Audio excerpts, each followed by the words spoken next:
मेरे पाकिस्तानियों, कभी आपने सोचा है कि कानून अंधा क्यों होता है और ये जुमला क्यों इतना मशहूर है?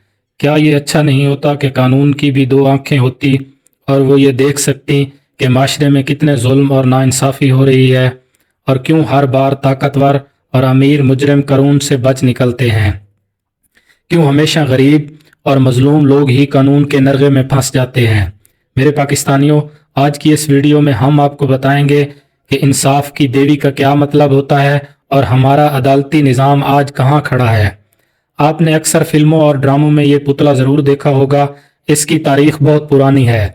इसे जस्टिशा के नाम पर बनाया गया था और इसे इंसाफ की देवी भी कहा जाता है।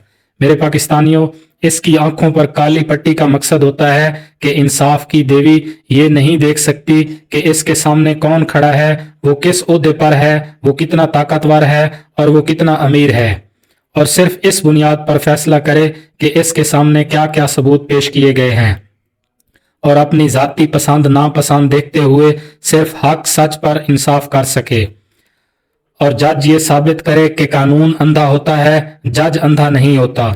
मेरे पाकिस्तानियों, इस इंसाफ की देवी के दाएं हाथ में दो धारी तलवार होती है।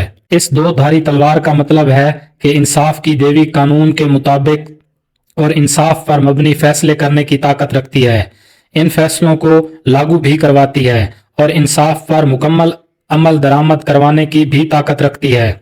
मेरे पाकिस्तानियों, इस इंसाफ की देवी के बाएं हाथ में तराजू होता है। इस तराजू का मतलब है कि इंसाफ की देवी हमेशा सच और झूठ का फैसला सबूतों की बुनियाद पर ही करेगी।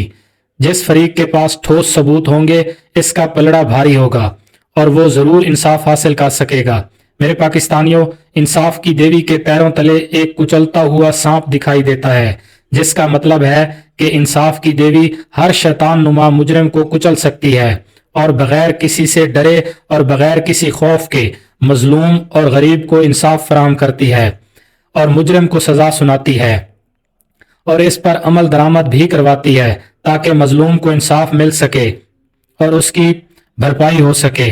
मेरे पाकिस्तानियों, इंसाफ की देवी एक खास किस्म का लिबास भी पहनती है, जो रोमन दौर में बहुत इज्जत और तकरीम वाला लिबास समझा जाता था। इस लिबास का नाम टोगा है, जो पूरी दुनिया के बड़े बड़े जज आज तक पहन रहे हैं, लेकिन इस लिबास की लाज बहुत ही कम जज रख पाते हैं। मेरे पाकिस्तानियों, बदकिस्मती से हमारे मुल्क में इन सारी चीजों और कानून कायदे को हमेशा नजरअंदाज किया जाता रहा है। हमारे जज हमेशा जालिम, ताकतवर और अमीर मुजरिमों के साथ खड़े नजर आते हैं। कभी भी हमारे जजों ने गरीब और मजलूम और कमजोर लोगों को इंसाफ फराहम नहीं किया, चाहे वो जितने भी ठोस सबूत पेश करते रहें। कभी भी हमारे जजों ने गरीब और कमजोर लोगों के लिए कोई एक्शन नहीं लिया, बल्कि उल्टा गरीब और आम पाकिस्तानियों के टैक्सों से करोड़ों रुपए तनख्वाह वसूल करते रहते हैं, फ्री डीजल, पेट्रोल और गाड़ियां इस्तेमाल करते रहते हैं, सरकारी बंगलों में अयाशी करते रहते हैं, बिजली भी फ्री इस्तेमाल करते हैं, इनके बच्चों के लिए आला किस्म के स्कूल बनाए जाते हैं, करोड़ों रुपए पेंशन भी वसूल करते रहते हैं और रिटायर होकर अपनी फैमिली के साथ बैरून मुल्क चले जाते हैं। वहां जाकर अयाशी की जिंदगी बसर करते हैं और वहां जाकर असासे बनाते हैं। पाकिस्तानियों, हमारे जजों की इन हरकतों की वजह से 2021 में जारी करदा आलमी रैंकिंग में 139 मुल्कों में हमारा 130वां नंबर है, जिस पर किसी जज को आज तक शर्म नहीं आई और ना ही कोई नदामत होती है।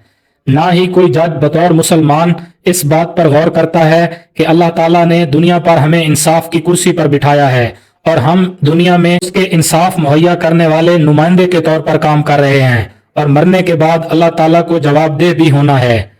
उम्मीद करता हूँ ये वीडियो आपको पसंद आए। चैनल को सब्सक्राइब करें, वीडियो को लाइक करें और कमेंट्स करके अपनी राय का इजहार जरूर करें। शुक्रिया।